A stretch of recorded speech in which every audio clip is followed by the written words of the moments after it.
जी निश्चित तौर पर मैं आपको बताना चाहूंगा कि अब से थोड़ी देर पहले यहाँ पर जो मुख्यमंत्री हैं पुष्कर सिंह धामी वो यहाँ पर पहुंचे हैं और उसके साथ ही साथ जो उनके मंत्री हैं सतपाल महाराज वो भी यहाँ पर पहुंचे हैं। इसके साथ ही साथ मैं आपको बताना चाहूंगा कि अमित शाह के आवास पर जो ये बैठक हो रही है उसमें बीएल संतोष भी यहाँ पर आ चुके हैं, सतपाल महाराज भी यहाँ पर आ चुके हैं। तो कई बड़े नेता जो हैं वो यहाँ पर आ गए हैं और अब अंतिम तौर पर यह मंथन हो रहा है कि आखिरकार उत्तराखंड का मुख्यमंत्री जो है वो कौन बनेगा। तो निश्चित तौर पर मैं आपको बताना चाहूंगा कि एक बड़ी खबर जो है वो हम अपने दर्शकों को देना चाहते हैं कि यहाँ पर आप देख सकते हैं कि अमित शाह का आवास है, 6 कृष्णा मेनन मार्ग पर अमित शाह का आवास है और यहाँ पर सारे जो बड़े नेता हैं उत्तराखंड के वो यहाँ पर मौजूद हैं। चाहे हम पुष्कर सिंह धामी के बारे में बात करें वो यहाँ पर मौजूद हैं। इसके साथ ही साथ अमित शाह के साथ जो बैठक हो रही है उसमें में भी यहाँ पर बीएल संतोष जो है वो यहाँ पर मौजूद है। और अब यहाँ पर देख सकते हैं कि यहाँ पर बीजेपी के राष्ट्रीय अध्यक्ष हम अपनी सीधी तस्वीर जो है वो अपने दर्शकों को दिखाएंगे कि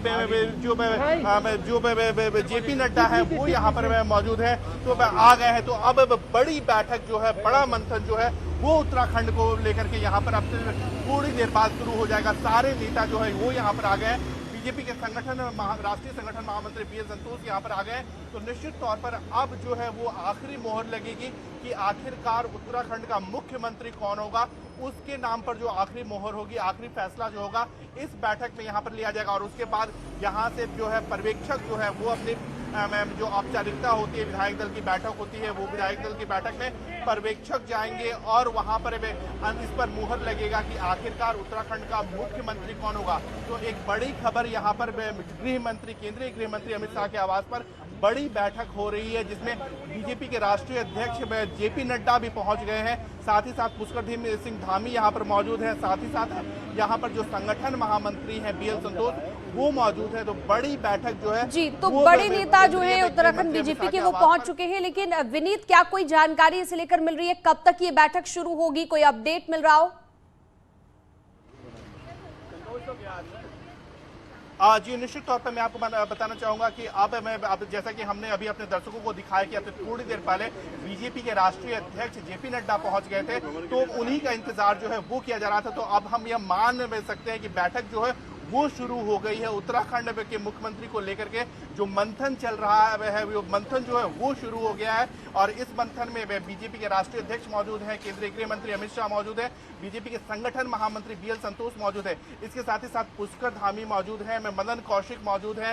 इसके साथ ही साथ रमेश पोखरियाल निशंक जो है वो यहाँ पर मौजूद है, सांसद में है वो यहाँ पर मौजूद है। और जो प्रदेश के मंत्री में है सतपाल महाराज वो यहाँ पर मौजूद है। तो साफ तौर पर बड़ा मंथन जो है वो यहाँ पर हो रहा है और हम ये उम्मीद करते हैं कि इस बैठक के बाद आखिरकार यह तय हो जाएगा कि उत्तराखंड का मुख्यमंत्री कौन बनेगा। जी बिल्कुल, तो उम्मीद हम यही कर रहे हैं विनीत की अब इसके बाद ये सस्पेंस खत्म हो जाएगा जो लगातार बना हुआ है पिछले कई दिनों से। अभी तक जो हम कह सकते हैं कि लगातार मंथन हो रहा है, पहले भी मुलाकातों का दौर जारी रहा, कल से परसों से ही लगातार बैठकें हो रही हैं। त्रिवेंद्र सिंह रावत भी मुलाकात पहले ही कर चुके हैं जेपी नड्डा से, जिसकी तस्वीर भी अपने दर्शकों को हम दिखा रहे थे। तो ऐसे में कई बड़े नेता पहुंचे हैं, उम्मीद है कि अब ये सस्पेंस खत्म हो जाएगा विनीत। जी निश्चित तौर पर क्योंकि मैं जो बीजेपी को जो पूरा होमवर्क करना था 1-to-1 में सभी नेताओं के साथ मुलाकात में हो गई थी। और जिस तरह से पुष्कर सिंह धामी को यहाँ पर बुलाया गया है और उसके बाद हमने यहाँ पर देखा कि जो सभी बड़े नेता हैं बीजेपी के, चाहे राष्ट्रीय अध्यक्ष में यहाँ पर मौजूद है, बीएल संतोष यहाँ पर मौजूद है। तो जो सस्पेंस था या फिर जो जिनसे मैं जो होमवर्क में करना था, जो बैकग्राउंड में होमवर्क करना था वो बीजेपी ने अब पूरी में कर ली है। अब जो है अब बीजेपी को निर्णय लेना है कि आखिरकार किसी प्रदेश की कमान सौंपी जाए। और इसी को लेकर के एक बड़ी बैठक जो है वो यहाँ पर हो रही है। केंद्रीय गृह मंत्री अमित शाह के आवास पर बैठक हो रही है जिसमें बीजेपी के राष्ट्रीय अध्यक्ष जेपी नड्डा भी मौजूद है। तो साफ तौर पर बीजेपी ने पूरा जो पिछले दिनों में पूरी कवायद चल रही थी, जब से चुनाव परिणाम आया था उस वक्त से बीजेपी ने सारे नामों की चर्चा जो है वो कर ली है। अब जो है अब बीजेपी को जो होमवर्क करना था कि आखिरकार किन नामों पर मुहर लगाया जाए, इसके लिए बीजेपी ने चाहे वो बीजेपी के राष्ट्रीय अध्यक्ष जेपी नड्डा हो या केंद्रीय गृह मंत्री अमित शाह हो या फिर हम कहें प्रधानमंत्री नरेंद्र मोदी में से भी लगातार इन नेताओं की चर्चा जो है वो होती रही है। तो सारी जो होमवर्क है वो बीजेपी ने कर ली है। अब यह फैसला करना है कि आखिरकार मुख्यमंत्री कौन बनेगा, प्रदेश की कमान जो है वो किसे सौंपी जाएगी, और इसी को लेकर के एक बड़ी बैठक केंद्रीय गृह मंत्री अमित शाह के आवास पर हो रही है। बिल्कुल, आप नजर बनाए रखिएगा विनीत, इस बैठक को लेकर हर अपडेट हम आपसे लेते रहेंगे। सुनील नवप्रभात भी हमारे साथ देहरादून से लाइव जुड़ गए हैं। सुनील, देहरादून में किस तरह की हलचल है, क्योंकि दिल्ली की हलचल हमने दिखाई, तमाम बड़े नेता पहुंच चुके हैं, मीटिंग होनी है थोड़ी ही देर में, लेकिन देहरादून में क्या नजर आ रहा है अभी? हो गया।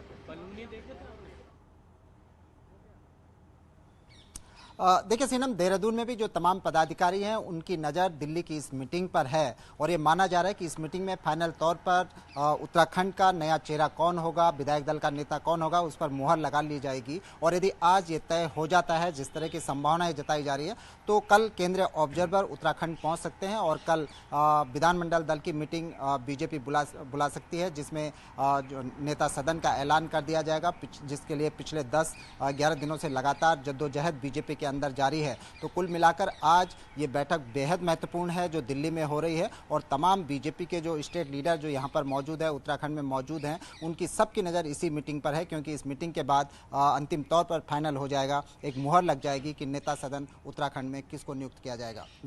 जी, और विनीत भी लगातार जुड़े हुए दिल्ली से हमारे साथ लाइव। विनीत, अभी चर्चाएं किस चीज को लेकर है, क्योंकि मुख्यमंत्री कौन होगा, सस्पेंस तो पूरी तरह बरकरार है इस चीज को लेकर, लेकिन किन नामों को लेकर चर्चा है, कौन कौन से वो नाम हैं जो सीएम की रेस में भी आगे चल रहे हैं? जी, निश्चित तौर पर मैं आपको बताना चाहूंगा कि मैं सीएम के रेस को नाम को लेकर के अभी बताना थोड़ी सी जल्दबाजी होगा। मैं आपको यह बताना चाहूंगा कि बीजेपी में जो है वो हमेशा सरप्राइज में एलिमेंट रखती है बीजेपी की। अगर हम लगातार जिस तरह से मैं बीजेपी को कवर करता हूं, बीजेपी निश्चित तौर पर अपने पास सरप्राइज एलिमेंट रखती है। चाहे अगर हम उत्तराखंड को लेकर के ही हम देखें, जब उत्तराखंड में त्रिवेंद्र सिंह रावत को हटाकर तीरथ सिंह रावत को बनाया गया था, उस वक्त भी बीजेपी ने सरप्राइज एलिमेंट रखा था, कई नामों की पर चर्चा हुई थी, लेकिन बीजेपी की आला कमान जो है वो अलग तरह से सोचते हैं। उसके बाद जब पुष्कर सिंह धामी को भी बनाया गया था, उस वक्त भी बीजेपी की में एक जो सरप्राइज एलिमेंट की जो बात होती है वही हमने देखा। तो निश्चित तौर पर अगर हम यहाँ पर अगर हम चर्चा में करें तो निश्चित तौर पर चर्चा करना अभी थोड़ी सी जल्दबाजी है, क्योंकि बीजेपी को अभी पूरी तरह से यह तय करना है कि आखिरकार किसे अपना नेतृत्व जो है वो सौंपा जाए। क्योंकि जिस तरह से हम लगातार हमने देखा कि जो बीजेपी ने पिछले दिनों जो मुख्यमंत्री बदले थे उसमें भी बीजेपी ने अपने सरप्राइज एलिमेंट रखे थे। लेकिन एक बड़ी बात यहाँ पर मैं आपको बताना चाहूंगा कि इस बार जब बीजेपी मुख्यमंत्री के तौर पर फैसला करेगी तो निश्चित तौर पर बीजेपी लॉन्ग टर्म की रणनीति को लेकर के फैसला करेगी। क्योंकि जब हमने देखा कि तीरथ सिंह रावत को जब सीएम बनाया गया था, उस वक्त कहीं ना कहीं बीजेपी की कोशिश थी कि वो जो 2022 का चुनाव था वो जीत सके। उसी के बाद जब उनको तीरथ सिंह रावत को हटा करके जब पुष्कर धामी को यहाँ पर सीएम बनाया गया था, उस वक्त भी बीजेपी के जो दिमाग में था या बीजेपी की जो शीर्ष नेतृत्व के मन में था कि वह किस तरह से 2022 का चुनाव जीत सके।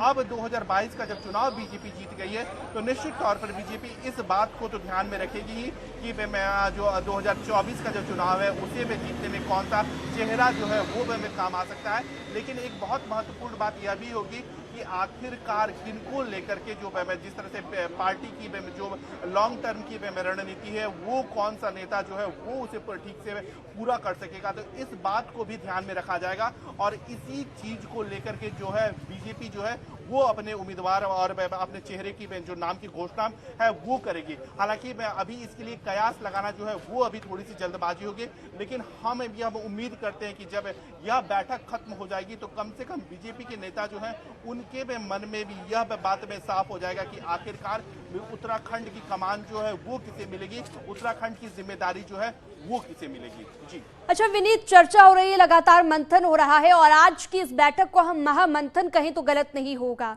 ऐसे में इस महामंथन में कौन कौन से महत्वपूर्ण बिंदु रह सकते हैं जिन पर बीजेपी फोकस कर सकती है? जैसे कि आपने एक अभी जिक्र किया कि युवा मुख्यमंत्री हो, इस पर भी बीजेपी का फोकस रहेगा, और कौन कौन से बिंदु हो सकते हैं जिन पर बीजेपी का फोकस रह सकता है? जी निश्चित तौर पर मैं आपको बताना चाहूंगा कि अगर बीजेपी में जो जैसा कि हमें जो हमारे सोर्स है पार्टी की जो सोर्स है वो हमें बता रहे हैं कि निश्चित तौर पर बीजेपी में एक जो डबल इंजन की सरकार की बात करके की है। चुनाव में बीजेपी ने कहा था कि अगर डबल इंजन की सरकार होती है तो प्रदेश का विकास जो है वो ठीक से होगा। तो निश्चित तौर पर बीजेपी के मन में यह बात रहेगी कि आखिरकार अगर किन्हें भी यह जिम्मेदारी सौंपी जाए तो वो जो चुनावी वायदे किए गए थे उसे वो पूरा करेगी। इसके साथ ही साथ मैं आपको बताना चाहूंगा कि निश्चित तौर पर चुनावी वायदों को पूरा करने के साथ साथ बीजेपी के मन में यह बात भी रहेगी कि 2024 में जिस तरह से केंद्र में का जो चुनाव होना है, लोकसभा का चुनाव होना है, तो उसमें कैसे पार्टी जो है वो बेहतर प्रदर्शन करे, क्योंकि 5 बिल्कुल कई ऐसे महत्वपूर्ण बिंदु रहेंगे। बीजेपी के आगे के प्रदर्शन को देखते हुए भी कई ऐसी चीजें रहेगी जिन्हें देखते हुए ये फैसला बीजेपी लेगी। फिलहाल शुक्रिया आपका।